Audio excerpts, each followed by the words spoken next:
Radio صدائے حریت جموں کشمیر سے اہم خبروں کے ساتھ حاضر ہیں۔ غیر قانونی طور پر بھارت کے زیر تسلط جموں کشمیر میں بھارت گزشتہ 7 دہائیوں سے کشمیریوں کی حق آزادی کی آواز بزور طاقت دبانے کی پالیسی پر عمل پیرا ہے، جبکہ مودی حکومت کشمیریوں سے ان کی شناخت تک چھیننے کے در پر ہے۔ ایسے میں کشمیریوں کی آواز کو ہر فورم پر اٹھانا وقت کی اہم ضرورت بن چکا ہے۔ پاکستان اپنے مظلوم کشمیری بھائیوں کی جدوجہد میں نہ صرف شانہ بشانہ کھڑا ہے، جبکہ پاکستانی وزیر اعظم عمران خان دنیا بھر میں کشمیریوں کی آواز اور وکیل بنے ہوئے ہیں۔ یہ وقت ہے کہ اسلامی ممالک و بین الاقوامی برادری مظلوم و محکوم کشمیریوں کی حمایت میں آگے آئیں اور مقبوضہ کشمیر کی ڈیموگرافی کی تبدیلی کی کوششوں پر بھارت کو سرزنش کریں۔ وقت آ گیا ہے کہ جموں و کشمیر میں دہائیوں سے جاری فوجی جنگی جرائم پر بھارتی حکومت پر گرفت کی جائے۔ اقوام متحدہ کو چاہیے کہ مسئلہ کشمیر کے معاملے پر عملی مداخلت کرے اور مقبوضہ کشمیر کے فوجی محاصرے کو ختم کرائے۔ کشمیری عوام کے تمام حقوق کو غصب کرنے اور جموں کشمیر میں آمرانہ حکومت پر نریندر مودی کو جواب دہ بنانا وقت کی اہم ضرورت بن چکا ہے۔ غیر قانونی طور پر بھارت کے زیر تسلط جموں کشمیر میں سوگن شوپیاں میں گزشتہ روز محاصرے اور تلاشی کی کارروائیوں کے دوران بھارتی فوج نے 3 کشمیریوں کو شہید کر دیا۔ کل جماعتی حریت کانفرنس نے شہداء کو خراج تحسین پیش کرتے ہوئے کہا ہے کہ اقوام متحدہ کشمیریوں کو ان کا حق دلائے جو بھارت کی طرف سے گزشتہ 7 دہائیوں سے ریاستی دہشت گردی اور سیاسی ناانصافی کا شکار ہیں۔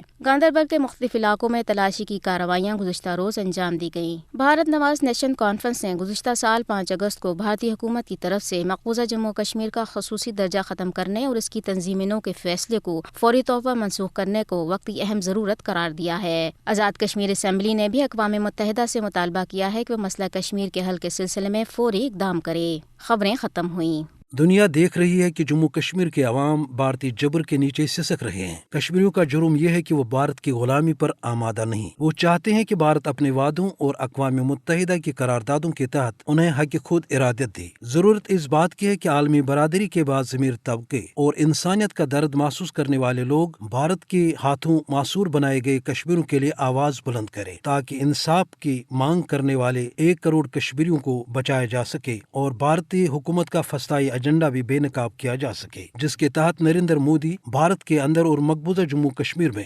جبرن ہندو راج نافذ کرنا چاہتا ہے۔ یہ وقت ہے بھارتی اقلیت اور خاص طور کشمیریوں کا ساتھ دینے کا، جیسا کہ تمام تر مشکلات کے باوجود پاکستان یہ بات واضح کرتا آیا ہے کہ حصول آزادی تک کشمیریوں کے ساتھ کھڑا رہنا ہے اور کسی بھی صورت میں کشمیریوں کو تنہا نہیں چھوڑنا۔ ان حالات میں نہ صرف مسلم امہ بلکہ عالمی برادری کو چاہیے کہ بھارت کے انسانیت سوز اور کشمیر دشمن منصوبوں کو روک لگانے کے لیے عملی اقدامات اٹھائے اور نازی ہٹلر کے پیروکار نریندر مودی کو لگام دے۔ تبصرہ ختم ہوا۔